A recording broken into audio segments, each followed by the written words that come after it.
Again, student, we will be here with our new section motivation story. जैसे you know very well about me, I'm your assistant Imran. अच्छी तरह जानते हैं हमारे बारे में आप last 15-20 I'm in this field. और आज जो हमारे हीरो बैठे हैं, आज हमारे स्टूडेंट बैठे हैं, they are also going to appear in next couple of days. तो सबसे पहले हमारे बैठे हैं उसामा, इनका हमने टेस्ट बुक किया है and he is going to appear in 5th of December. 5 दिसंबर का टेस्ट मैंने बुक किया है.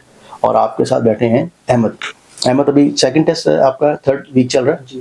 तो हमारी कोशिश होती है कि हम 3rd और 4 और 5 वीक में कंप्लीट करें, क्योंकि देखिए मैं टेक्निक से ट्यूशन हमेशा बात करता हूँ कि दोनों स्टूडेंट जो हमारे B1 यूके वर्क वीज़ा के हवाले से हैं, तो वो स्पेशली लोग जो यूके स्टडी वर्क वीज़ा के हवाले से, स्टडी वीज़ा के हवाले से, वर्क वीज़ा के हवाले से या स्पाउस के हवाले से जो ट्रेनिंग हमसे ले जाते हैं, they can contact with us. अच्छा, सबसे इंपॉर्टेंट चीज़ है कि इन्हीं के जो बैचमेट्स पहले पास होते हैं, क्लास फेलोज पास होते हैं, उनके रिजल्ट शेयर करते हैं. आपने अभी तक हमारा चैनल सब्सक्राइब नहीं किया तो अभी सब्सक्राइब करें और बेल आइकॉन को क्लिक करके हमारी लेटेस्ट वीडियोस के बारे में अपडेट जानें. सब्सक्राइब कीजिए. IELTS लाइव ये आप भी शेयर कर दें, देख लें कि जी सर बताएं कि ये क्या फ़र्क है B1 और B2 में. तो ये समझ लीजिए जहाँ पे हमारे 4.5 से 5 बैंड तक आते हैं इस B1, और जब उससे अबव आते हैं हमारे पास 5.5 से, वो हमारा B2 लेवल बनता है. यहाँ बात क्लियर हो गई.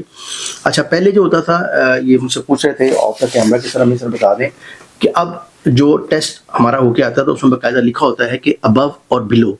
खुदा ना खास्ता कोई स्टूडेंट ऐसा है जो कि B1 अचीव नहीं कर पाए किसी एक मॉड्यूल में, जैसे कि ये रिजल्ट पड़ा हुआ है, तो इसमें इनका रीडिंग में ये है बिलो द B1. इसका मतलब है 3.5 बैंड अगर होंगे तो बिलो द B1 होगा.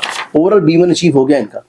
सबसे ज़्यादा प्रॉब्लम क्या होती थी कि अगर किसी का B1 अचीव हो गया, उसने जाके अप्लाई कर दिया, अब उसके जो उसने VFS ग्रेड वगैरह लिए है वो पैसे ज़ाया हुए, TP टेस्ट के पैसे ज़ाया हुए, और पता लगा जनाब कंसल्टेंट ने कहा B1 आ गया. अब उसने तो पैसे ले लिए अपने कंसल्टेंट ने काम करने के लिए, लेकिन चूंकि मैं कंसल्टेंट भी हूँ, ट्रेनर भी हूँ, तो मेरी कोशिश होती है मैं तमाम चीज़ें खोल के आप लोगों के रखूँ कि अगर किसी एक मॉड्यूल में हमने रिक्वेस्ट की ब्रिटिश काउंसिल से, USAID पर जहाँ से आता है, कि आप यहाँ मेंशन करें कि किसी मॉड्यूल में उनका बिलो या लेस देन B1 तो नहीं है, तब उन्होंने मेंशन कर दिया. तो इससे पता लग गया था कि अगर बिलो होगा किसी एक मॉड्यूल में, ओवरऑल चाहे B1 है, तो आपका वो जो है फेलियर कहलाएगा. और सबसे अच्छी बात है कि 1 स्किल रेटिंग आके तो खुदा ना सर किसी एक मॉड्यूल में आप रह जाते हैं तो आपने उसी में पेपर देना है. तो अक्सर मुझसे जैसे आप लोग पूछते हैं सर हम PTE करें, लैंग्वेज सर्च करें, डिलिंगो करें, या मतलब जो एक और टेस्ट है PTE है, डिलिंगो है, और ऑक्सफोर्ड का टेस्ट है, तो कौन सा बेटर टेस्ट है? देखिए चारों मॉड्यूल में से अगर आप कोई एक मॉड्यूल रह जाएगा तो किसी भी दूसरा टेस्ट जो है PTE, डिलिंगो, PSI वगैरह, उसमें ये ऑप्शन नहीं है. सिर्फ ये आई है IELTS में ऑप्शन आई है कि अगर आप किसी एक मॉड्यूल में रह जाते हैं चारों में से, तो you can appear only in that, और इसकी फीस भी उससे हाफ है. ठीक है जी, ये तो बड़ी गुड न्यूज़ थी आप लोगों के लिए. तो ये शेयर करें, देखें कि आपके ही स्टूडेंट जो हैं वो नेक्स्ट कैसे पास हो रहे हैं. इससे पहले जो अब्दुल तालिब से पहले पास हुए स्टूडेंट वो थे हमारे पे हमजा नदीम, ये देखें. ठीक है, और एक जो स्टूडेंट हमारी पास हुई थी और वो थी रिंशा फातिमा. ठीक है, तो she got also B2 level 5 band है इनका.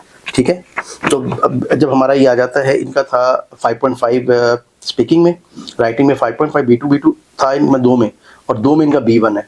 लिसनिंग है इनकी 5 और रीडिंग है इनकी 4.5. ये देखें, तो आप इनके रिजल्ट देख सकते हैं. तो ये दिखाने का मकसद क्या होता है, जो हमारे अपकमिंग स्टूडेंट्स होते हैं, और जैसे कि हमारी यूट्यूब फैमिली है, कि आप थोड़ा सा मोटिवेशन पकड़ें, इस चीज़ से पकड़ें कि इफ़ दे कैन डू, ये भी कोई बाहर से नहीं आए हुए. You belong from Lahore? जी sir, you belong from Lahore. तो खुदा ना खास्ता ये बड़ी अच्छी अपॉर्चुनिटी आ गई है किसी एक मॉड्यूल में रह जाए. तो होता क्या था, नॉर्मल के पहले 4 मॉड्यूल से कोई रह गया, लेट्स रीडिंग में रह गया. अब सबसे ज़्यादा जो प्रॉब्लम आ रही है रीडिंग में आई है, रीडिंग की भी कुछ चीज़ें भी डिस्कस करेंगे. तो रीडिंग में अगर वो रह गया तो अब वो खुदा ना खास्ता रीडिंग की वजह से दोबारा मॉड्यूल चारों से देने पड़ते थे. अब ये है कि खुदा ना खास्ता रीडिंग को रह जाता है तो उसी मॉड्यूल का पेपर देगा. तो एक तो ये चीज़ अच्छी आ गई कि 1 स्किल रेटिंग आ गया हमारे पास.